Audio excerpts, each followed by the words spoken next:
राहुल और जय, आज मैं इतना खुश हूँ कि मेरे पास शब्द नहीं है बताने के लिए। अरे भाई 6 साल के बाद अपने दोनों बेटों को एक साथ देखने का एक बाप को जो खुशी होती है ना, तुम उसका अंदाजा भी नहीं लगा सकते। बाबूजी, राहुल, जय, जल्दी आइए, खाना तैयार है। आप लोग भी प्लीज आइए। आओ बेटा, जल्दी आओ, खाना तैयार है। हाँ भाई मेरे मिक्की माउस। क्या खाएंगे भैया? मिक्की बेटा आप क्यों? ये हलवा लीजिए ना, नीता ने खास आपके लिए ही तो बनाया है, लीजिए। अरे वाह। तो बेटा मिक्की, भूख लगी है ना? वाह क्या स्वादिष्ट हलवा है, मजा आ गया। बाबूजी, आज शिल्पा ने खाने में बहुत ज्यादा प्यार डाला है, इसीलिए खाना इतना टेस्टी लग रहा है सबको।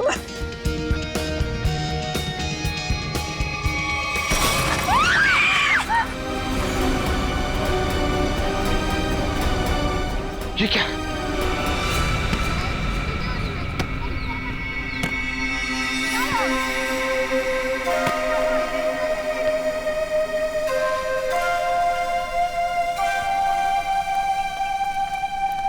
अरे प्रकाश अंकल, आप यहाँ? अंकल नमस्ते। नमस्ते अंकल। नमस्ते। अंकल मैं तेज बीविंग में रहता हूँ। माफ करना बेटा, मेरा ध्यान कहीं और था। कोई बात नहीं। अंकल आप यहाँ धूप में अकेले बैठ के क्या कर रहे हैं? बेटा सुनील घर की चाबी देना भूल गया, पर फिक्र की कोई बात नहीं, वो आता ही होगा। अंकल तो हम सुनील जी को फोन लगा देते हैं, उन्हें तो आते आते शाम हो जाएगी। अरे नहीं, काम के वक्त उसको फोन करके परेशान मत करो। जैसी आपकी मर्जी अंकल, लेकिन कम से कम आप हमारे घर पे आके इंतजार कर लीजिए। नहीं मुझे चलेगा, मुझे अकेला छोड़ दो।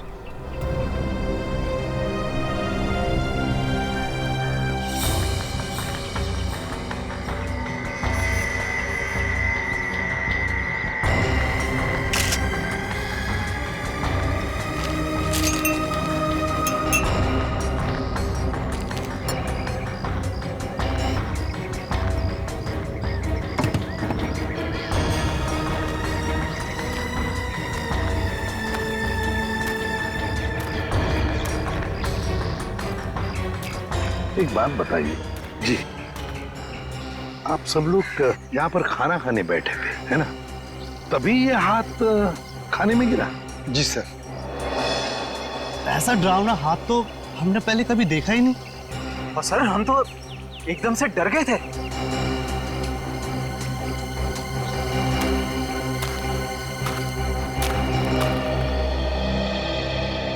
सर आपने हाथ तो देखा ही ना सर, गला नहीं है लेकिन खून पूरी तरह से सूख चुका है। बहुत बुरी हालत से काटा है ये हाथ। अगर ये हालत इस हाथ की है, वही सोच रहा हूँ जिसका ये हाथ काटा गया है उसके और शरीर के हिस्से का किया होगा। सर क्या ये हाथ देख के हम पता नहीं लगा सकते कि ये आदमी का हाथ है या किसी औरत का हाथ है? ये तो साळुंखे बताएगा, उसका काम है।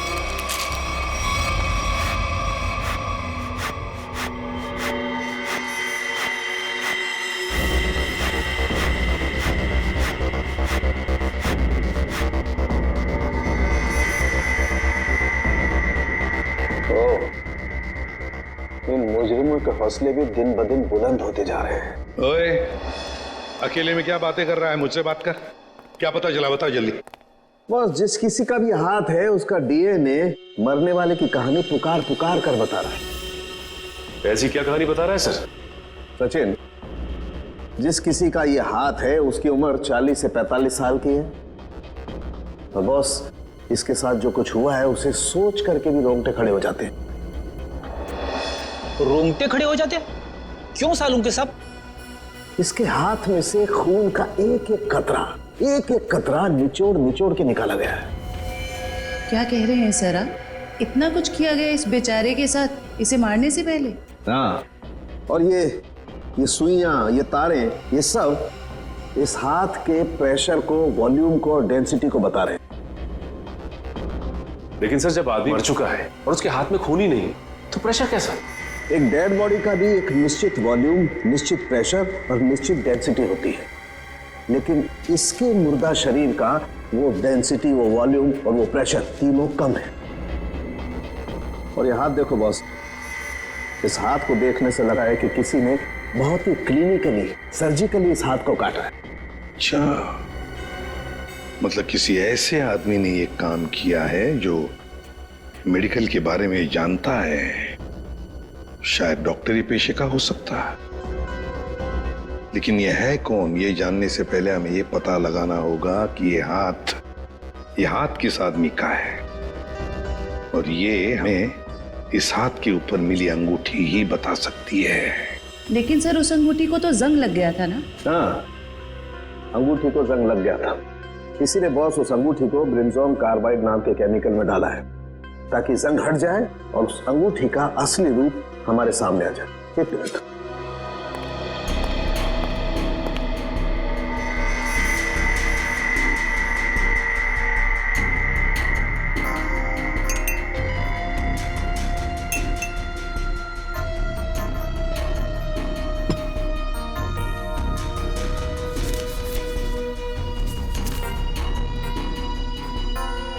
ये देखो बॉस, ये अंगूठी एकदम साफ।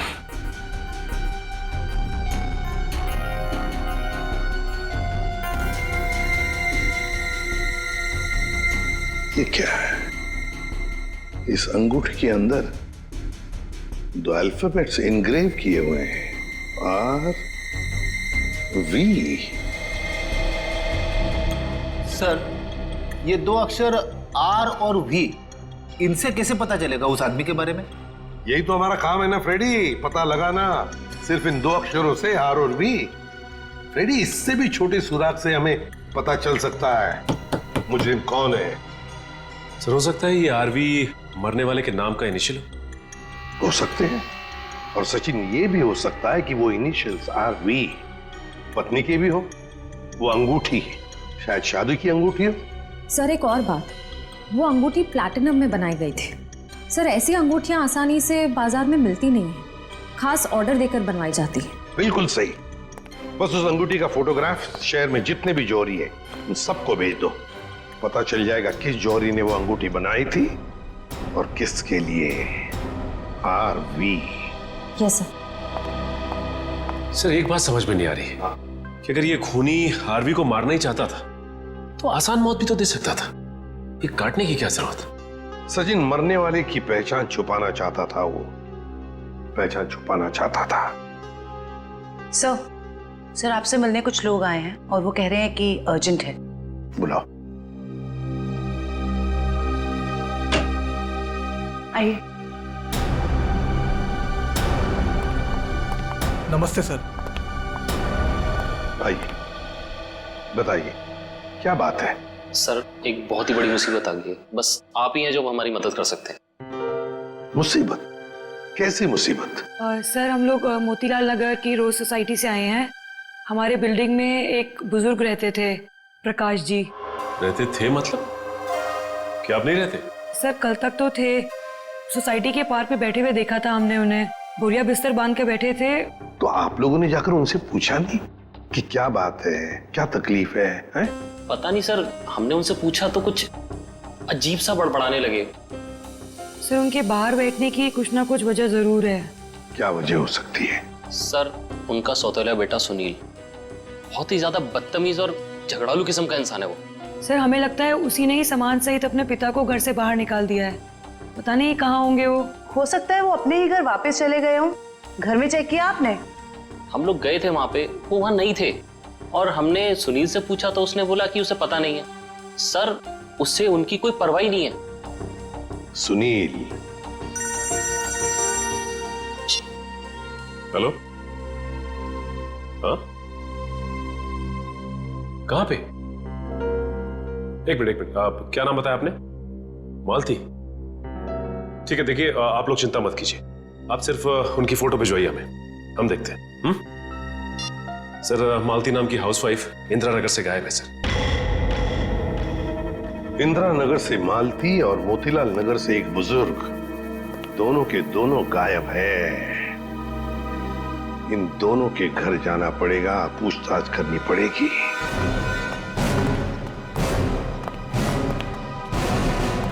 सर, हमने मिस्टर सुनील का घर अच्छे से चेक किया, प्रकाश जी नहीं है वहाँ पे। और ना ही कोई ऐसा सुराग मिला है जिससे प्रकाश जी के बारे में कुछ पता चल सके। सर मैंने कहा था ना कि मुझे कुछ नहीं पता कि वो कहाँ चले गए। प्रकाश जी तुम्हारे सौतेले पिता थे, तुम्हारे उनके साथ अक्सर झगड़े हुआ करते थे, है ना? क्यों? सर झगड़े होते थे, पर किस घर में झगड़े नहीं होते।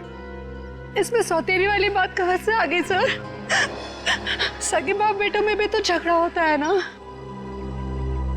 मैंने उन्हें हमेशा सखी से ज्यादा समझा। अगर इतना प्यार था तो फिर उन्हें बाहर क्यों छोड़ दिया? सर उन पे घर की डुप्लीकेट चाबी थी, चाहते तो घर में बैठ सकते थे।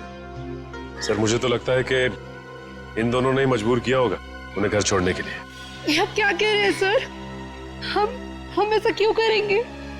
सर आपको क्या लगता है मैं अपने पापा के साथ कुछ गलत करूंगा? सर मेरे पापा को ढूंढ के ला दीजिए। हाँ, प्रकाश जी को तो हम ढूंढ कर निकालेंगे ही निकालेंगे, वो तो हमारा फर्ज है। लेकिन एक बात याद रखना, अगर पता चला तुम लोगों ने अपने पिताजी के साथ कोई गैर बर्ताव किया है तो अच्छा नहीं होगा, समझे?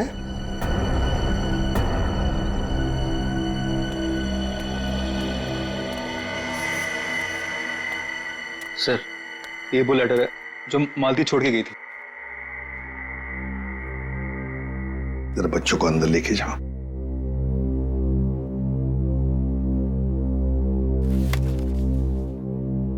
मैं मालती अपने पूरे होश में बिना किसी दबाव के ये खत लिख रही हूं। मैं अपनी रोजमर्रा की आम जिंदगी से इस घर गृहस्थी से तंग आ गई हूं और अपनी मर्जी से छोड़ के जा रही हूं। मुझे माफ कर देना विनय, माफ कर देना राहुल। कुछ दिन आप सबको बहुत तकलीफ होगी मेरे बिना, मगर फिर आदत पड़ जाएगी। मेरे वापस आने की उम्मीद मत रखना, हमारा साथ यहीं तक ही था। मालती। सर ऐसे कैसे कोई पत्नी अपने बसे बसाए घर को छोड़ के जा सकती है? वही तो। वो मैं कल बच्चे को स्कूल छोड़ने गई थी ना, तब वो मुझे वहां मिली थी, तो मुझे उसका बर्ताव कुछ अजीब सा लगा। कुछ अजीब सा लगा मतलब? कैसा लगा आपको? मतलब वो बच्चे के सामने रो रही थी। सर हमेशा अपना और पापा का ख्याल रखना। आप कहीं जा रहे हो क्या? मैं भी चलूंगा आपके साथ। नहीं बेटा, मैं कहीं नहीं जा रही। और रोते रोते उसने बच्चे को वैन में बिठाया और वो सब्जी लाने के लिए चली गई, और जाते जाते उसने अपना मोबाइल फोन भी तोड़ दिया। ये तो बड़ी अजीब बात है। कैसे गई वो वहां से? वो ऑटो से गई सर। और कहाँ गई कुछ पता चला? मेरा मतलब है क्या सुना आपने? नहीं, मैं सुन नहीं पाई सर। चलो ठीक है, thank you very much. Sachin, Motilal Nagar और इंदिरा नगर के जितने भी रिक्शा वाले हैं उन सबको प्रकाश जी और मालती के फोटोग्राफ्स दिखाओ। एक्सक्यूज मी भाई साहब, इस आदमी को आपने यहाँ कहीं देखा क्या? नहीं सर, इनको कभी नहीं देखा। अरे आप ध्यान से देख के बताइए, हो सकता है कभी आपकी टैक्सी में बैठे हो। टैक्सी में तो दिन भर में बहुत लोग बैठते हैं साहब, हर किसी का चेहरा याद रखना मुश्किल रहता है। शुक्रिया।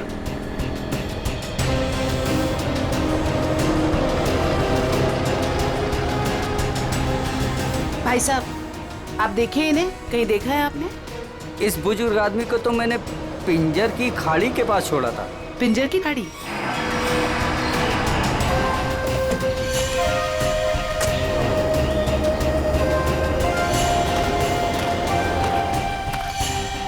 साहब, ये औरत कल पक्का मेरे साथ मेरे ही ऑटो में गई थी। अरे मैडम, यहाँ इस सुनसान जगह पे कहाँ रुकवा दिया ऑटो? आगे सारा जंगल ही जंगल है।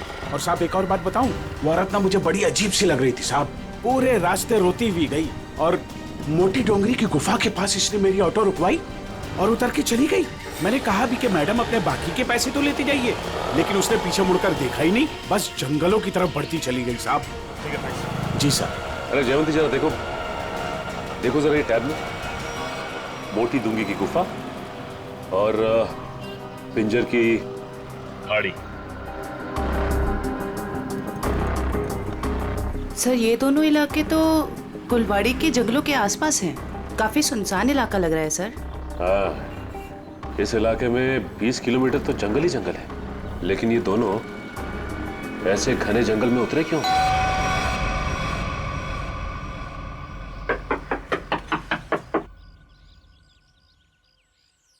अजीब बात है, रिंग पे आरवी गुदा है और नाम हितेन कुमार। हो सकता है इस घर के किसी और सदस्य के नाम के इनिशियल्स हों ये, क्योंकि उस जौहरी को पूरा यकीन था कि इस रिंग का ऑर्डर इसी घर में से किसी ने दिया है। जी कहिए। नमस्ते, हम सीआईडी से हैं। सीआईडी? अंदर आइए।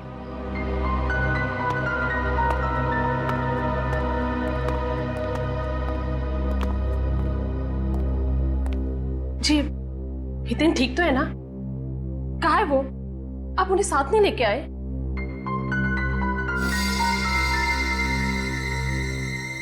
क्या आप इस अंगूठी को पहचानती हैं?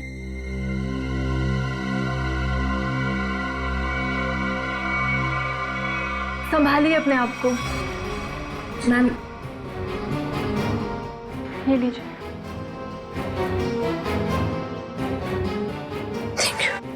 क्या आप बता सकती हैं कि इस अंगूठी पर जो आरवी इनिशियल्स बने हुए हैं, इनका क्या मतलब है? अपने माता पिता के नाम पे गुंदवाया था इन्होंने। ससुर जी का नाम राकेश था और सासू माँ का नाम विनीता।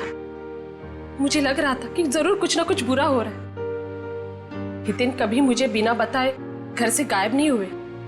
क्या आप मुझे उन्हें मिलवा सकते हैं प्लीज? मैम दरअसल हमें उनका कटा हुआ हाथ। बस कुछ मत बताइए, मैं और कुछ सुन नहीं सकती। मैं जानती थी हितेन जिस राह पे चल रहे हैं उसका अंत अच्छा नहीं होगा। हमें भी पता चल चुका है कि वो किसी गलत काम में शामिल थे, इसलिए आपने उनके गायब होने की रिपोर्ट नहीं दर्ज कराई। क्या आप प्लीज हमें पूरी बात साफ साफ बताएंगी? दरअसल इन्होंने अपने कंपनी से 10 करोड़ का घोटाला किया था। 10 करोड़ का घोटाला? इन्होंने वो पैसे कहीं और काम पर लगाए। पैसे तो डूब गए, लेकिन जब कंपनी ने उनके पास पैसे की डिमांड की तो उनके पास पैसे देने के लिए एक फूटी कौड़ी भी नहीं थी। फिर क्या, कंपनी ने इनके ऊपर केस कर दिया। हमारा घर नीलाम होने के कगार पर आ गया। मुझे लगा शायद इसलिए ये 3 दिन पहले घर से गायब हो चुके हैं। और इसलिए आपने उनके गायब होने की रिपोर्ट दर्ज नहीं कराई? नहीं, दरअसल अचानक मुझे इनके कंपनी से कॉल आया, किसी ने कंपनी की रकम चुकता कर ली है। मैं खुश हो गई कि शायद ही अब वापस आएंगे। एक मिनट, वो 10 करोड़ रुपए जो हितेन ने कंपनी से चुराए थे वो किसी और ने चुकते किए? किसने? पता नहीं, किसी ने इनके कंपनी के अकाउंट में वो रकम डलवा दी थी और एक चिट्ठी छोड़ी कि ये रकम वही है जो हितेन ने उनकी कंपनी से ली थी। बड़ी अजीब बात है मैम, कोई और हितेन के पैसे क्यों चुकाएगा, वो भी 10 करोड़? इसके पीछे जरूर कोई गहरा राज है। मैम, आपके रिश्तेदारों ने या दोस्तों ने हितेन को ढूंढने की कोशिश नहीं की? कोशिश की न, हितेन की गाड़ी भी मिली गुलवाड़ी जंगल के पास, लेकिन हितेन का कुछ पता ही नहीं चला। गुलवाड़ी जंगल?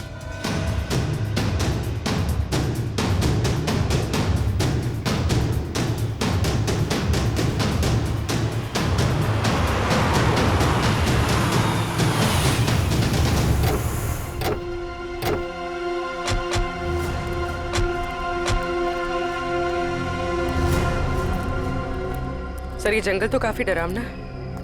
प्रकाश जी और मालती यहाँ क्या करने आए होंगे? हो सकता है उन्हें झांसा दे के लाया गया हो या जबरदस्ती यहाँ पे ले आया गया हो।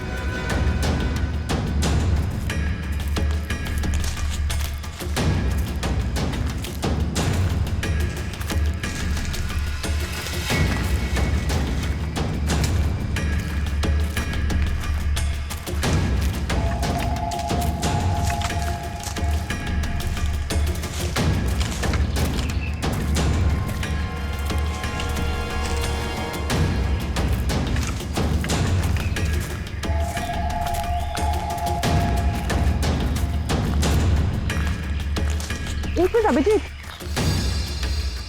वो देखो।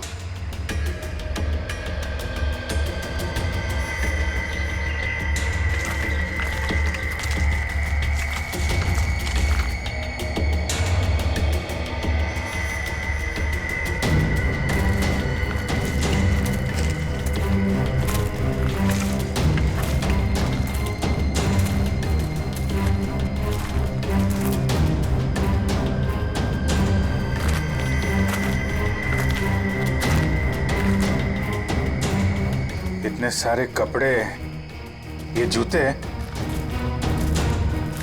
ओह माय गॉड, खून देखा? Oh no.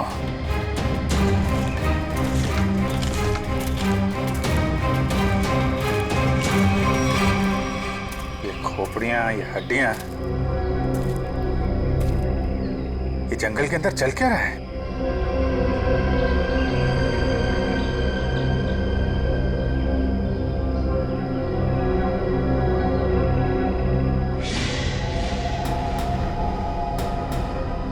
कौन है?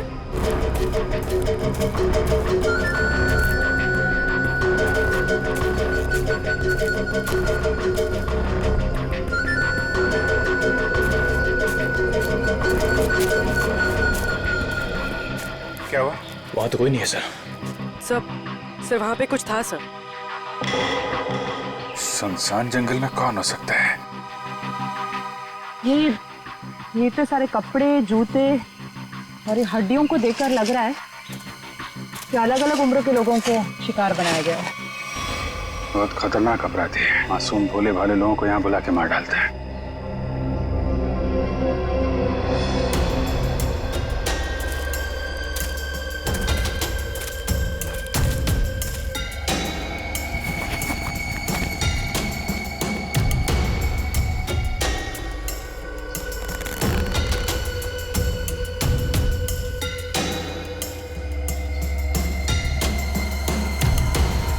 प्रकाश जी कब आ गई? ये अपने बीवी बच्चों की फोटो लेके यहाँ पे क्यों आए थे?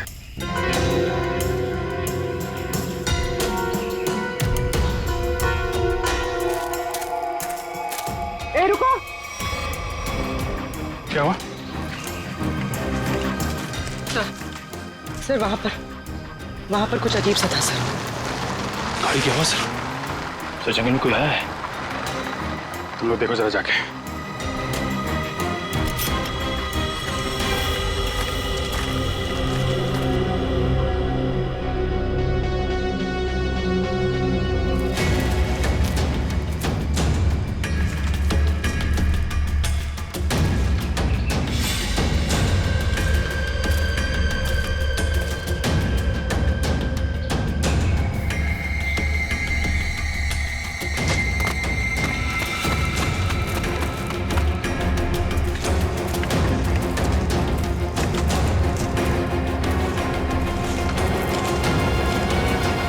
हितेन का कटा हुआ हाथ और उसकी गाड़ी मिलती है गुलवाड़ी जंगल के आसपास।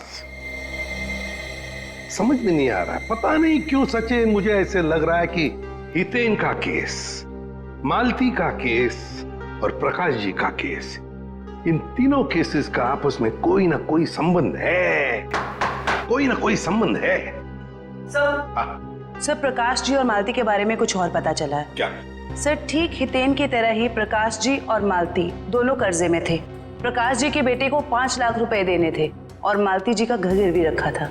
सर दोनों के गायब होते ही इन दोनों का कर्जा किसी ने चुका दिया। हितेन भी कर्जे में था, मालती भी कर्जे में थी, प्रकाश जी भी कर्जे में थे। तीनों के तीनों गायब होते, तीनों के तीनों आखिरी बार दिखाई पड़ते हैं गुलवाड़ी जंगल के आसपास। काम करते हैं उस लाइन पर, गुलवाड़ी जंगल के लाइन पर जितने भी ऑटो रिक्शा वाले और टैक्सी वाले धंधा करते हैं, सबको यहां लेकर आते हैं। सब हम लोगों को क्यों बुलाया? इसलिए बुलाया है कि हमें तुम लोगों की मदद चाहिए। हम क्या मदद कर सकते हैं साहब आपकी? देखो, खैर गांव से गुलवाड़ी के जंगल के रास्ते पर तुम लोग अपनी अपनी गाड़ियां चलाते हो, है ना? साहब टैक्सी तो पूरे शहर में घूमती है। हाँ, लेकिन सारी टैक्सियां गुलवाड़ी भी नहीं जाती। सिर्फ वही गुलवाड़ी जाती है जो खैर गांव से होकर जाती है। हाँ साहब, गुलवाड़ी पर आकर तो रास्ता ही खत्म हो जाता है, उसके बाद तो घना जंगल आता है साहब। बस तो उसी जंगल के बारे में हम लोग जानना चाहते हैं। वैसे वो रास्ता बहुत सुनसान है ना? हाँ साहब। तो फिर ऐसे सुनसान रास्ते पर ज्यादा लोग तो जाते नहीं होंगे, गिने चुने ही लोग जाते होंगे, है ना? हाँ साहब, बिल्कुल। तो एक बात बताओ, पिछले 2-3 महीनों में क्या तुम लोग किसी पैसेंजर्स को उस रास्ते पर लेके गए थे। याद करो। हाँ साहब, मुझे याद है साहब। मैंने पिछले 3 महीनों में उस रास्ते पर 2 अलग-अलग लोगों को छोड़ा है। मैंने भी एक सवारी को छोड़ा था साहब पिछले महीने। साहब पिछले महीने मैंने भी एक सवारी छोड़ी थी, वो एक आदमी था। तो क्या उन लोगों के चेहरे याद आ रहे हैं तुमको? साहब चेहरा तो नहीं याद, पर उसकी बातें जरूर याद है। बहुत परेशान था वो, किसी से फोन पे कह रहा था कि मैं आ रहा हूँ, कुछ परेशानी तो नहीं होगी ना? साहब मुझे याद आया, मालती जी के अलावा मैंने एक लड़की को भी छोड़ा था और वो लड़की पूरे रास्ते रोती रही। साहब मुझे तो लगता है कि वो लड़की घर छोड़कर भाग कर आई थी। हाँ साहब, और गुलवाड़ी के रास्ते पर उतर गई वो। मैंने अपने सवारी से बोला था यहाँ पर ऑटो और टैक्सी नहीं मिलेगा साहब, पर उसने कोई जवाब ही नहीं दिया। सर ये तो बिल्कुल प्रकाश और मालती के केसेस जैसा है। हाँ श्रेया, ये तीनों के तीनों केसेस एक जैसे ही हैं और जरूर और भी ऐसे केसेस होंगे। लेकिन हितेन, प्रकाश और मालती, इन तीनों के जिसने भी कर्जा चुकाया है उसी ने इन तीनों को गायब भी किया है। समझ में नहीं आ रहा है ये सब करने के पीछे ये खोने का मकसद क्या है? मकसद तो पता नहीं अभिजीत, लेकिन इतना जरूर कह सकती हूँ कि ये एक हॉट ब्लडेड मर्डर है। सोचा समझा किया गया अपराध जो किसी पढ़े लिखे आदमी ने किया है। पढ़े लिखे आदमी?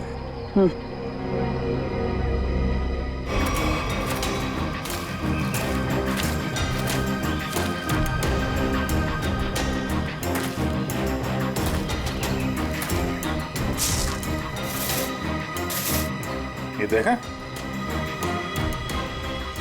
जंगल में पाइप कैसे आ गई? लेकिन नक्शा में तो कोई पाइप वगैरह नहीं थी। वही तो, कहीं ये पाइप भी उन अपराधियों ने तो नहीं लगाई है। काटो जरा सा। निखिल, गाड़ी की आवाज उसी वक्त आई जब हम जंगल में थे। ये कोई संयोग नहीं है। मतलब मुजरिम को भनक लग गई थी हमारे जंगल में आने की। भले ही भनक लग गई हो, लेकिन हमारे हाथों से बचेंगे नहीं हमको।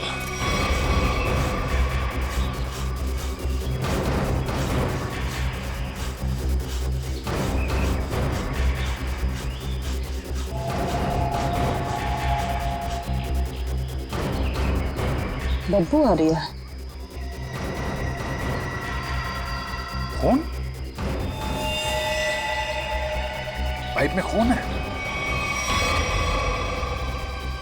लोगों को मार के, उनकी लाशों को काट के इस पाइप में से खून भेजा जा रहा है। इसे एक आदमी का काम नहीं है, ये पूरा का पूरा गिरोह है। ये पाइप हमें उन तक पहुंचाएगा। सर मैंने मिसिंग पर्संस ब्यूरो से पता लगा है। सर जंगल के पास जो लोग गायब हुए थे वो सब कर्जे में डूबे हुए थे। जो लोग उस गुलवाड़ी जंगल में गायब हुए सब कर्जे में डूबे हुए हैं। मतलब मेरा शक सही था। ये कोई संयोग नहीं, सोच समझ के बनाया हुआ प्लान है ये, कर्जे में डूबे लोगों को निशाना बनाने का। सर लगता है ये कोई सीरियल किलर है जो कर्जे में डूबे लोगों को ही अपना शिकार बना रहा है। सर सचिन हो तो हम पता लगा ही लेंगे। ये प्रकाश, हितेन और मालती, इन तीनों के फोन रिकॉर्ड चेक किए? Yes sir. क्या पता चला? सर इन तीनों के फोन रिकॉर्ड्स में 3 नंबर ऐसे हैं जो कॉमन हैं। किस किस के फोन नंबर्स है वो? सर 2 नंबर तो बंद आ रहे हैं और तीसरा नंबर किसका है इसका पता नहीं चला है। लेकिन सर इस तीसरे नंबर से किसी जया को फोन किया गया है परसों। तीसरे नंबर से जया को फोन किया गया है? तो फिर लगता है जया की जान को खतरा है। जया की जान को खतरा है। श्रेया, इस जया को फोन करो, पूछो उससे क्या वो किसी कर्जे में डूबी है क्या।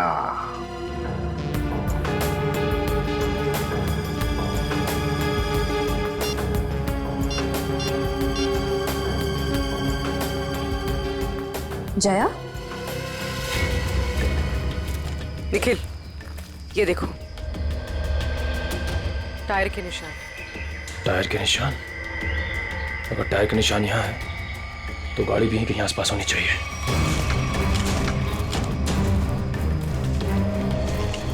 गाड़ी उस तरफ है, संभाल के।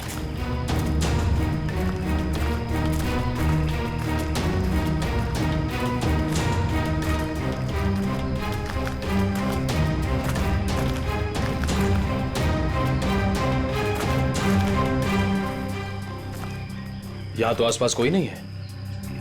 इंजन अभी भी गर्म है, मतलब जो कोई भी इस जीप में आया है यहीं आसपास है। इतने सारे डब्बे हैं।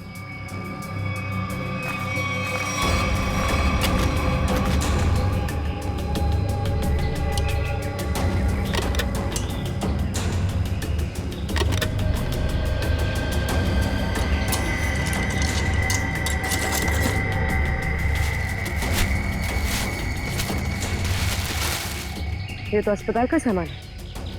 यहाँ इस जंगल के बीच क्या कर रहा है? वही तो।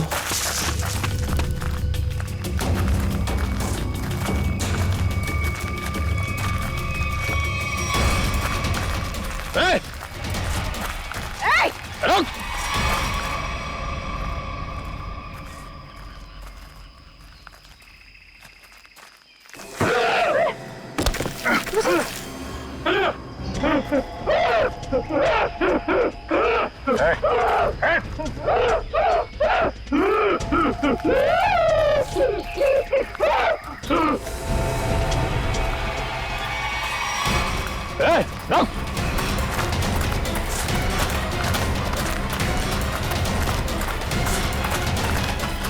देखो क्या है, क्या बात है?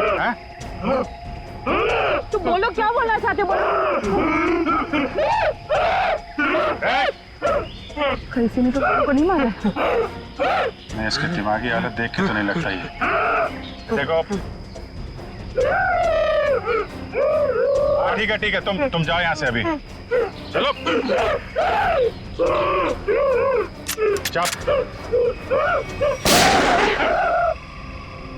तुमने गोली क्यों मारी? वो बेचारा डर के भाग गया। वापस आके इसको बचा लेंगे। पहले प्रकाश और मालती को बचाना जरूरी है, कहीं उनकी भी ऐसी हालत ना हो जाए।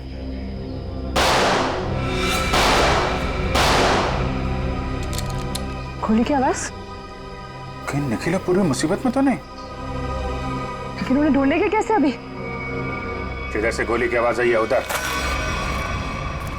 देखो प्लीज, जब तक मुझे पैसे नहीं मिलेंगे तुम फोन पे ही रहना।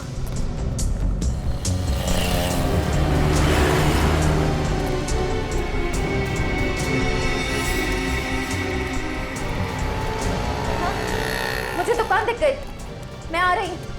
नहीं, तुम फोन मत रखना प्लीज प्लीज, मैं पहुंच गई।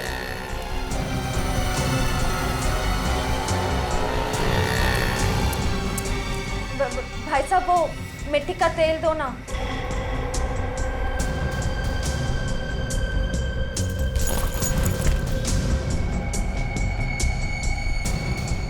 मैं सीआईडी ऑफिसर हूं, सीधे से बता दे किसके इशारे पे तूने मुझे बैग दिया, वरना ससुराल की सैर करनी पड़ेगी। वो जा रहा है, नीली कमीज वाला,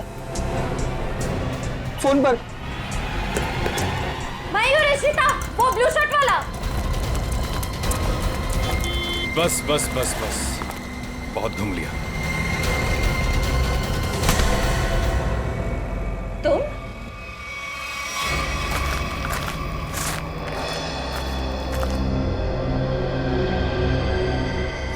घसीटने का निशान।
रुक जा।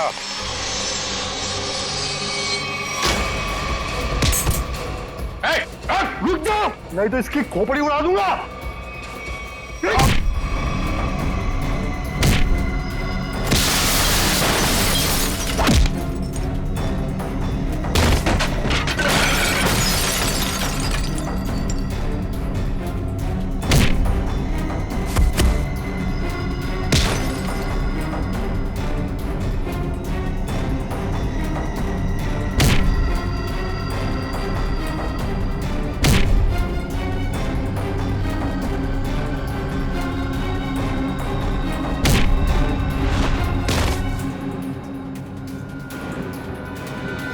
कि बस लगी तो नहीं?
पूर्वी, उसका नकाब उसका ये साथी उतारेगा। उतार उसका मास्क। सर, ये वो लेटर है जो मालती छोड़ के गई थी।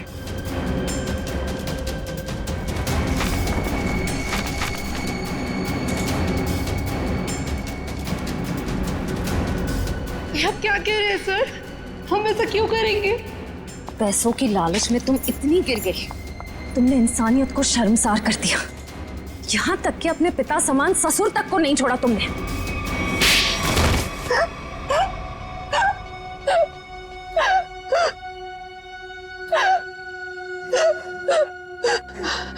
मैंने जो कुछ भी किया लोगों की मर्जी से किया और उन्हें उनके बलिदान का दाम भी दिया।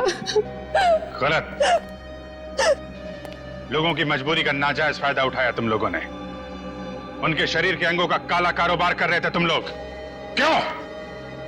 क्योंकि आपकी सरकार ने मेरा डॉक्टर का लाइसेंस कैंसिल कर दिया था।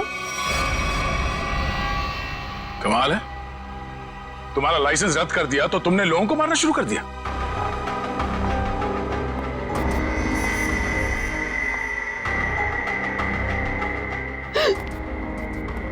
तुम्हारे आड़े टेढ़े एक्सपेरिमेंट ने यह हाल कर दिया लोगों का।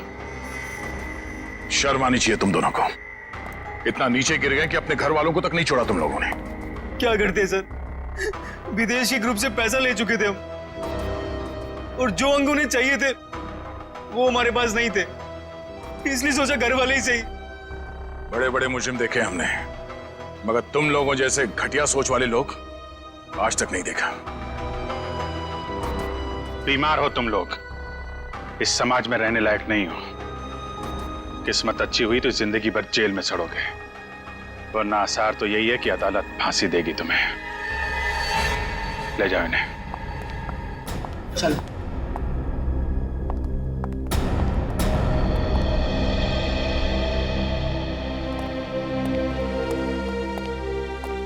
इनका किसी अच्छे अस्पताल में इलाज करवाते हैं।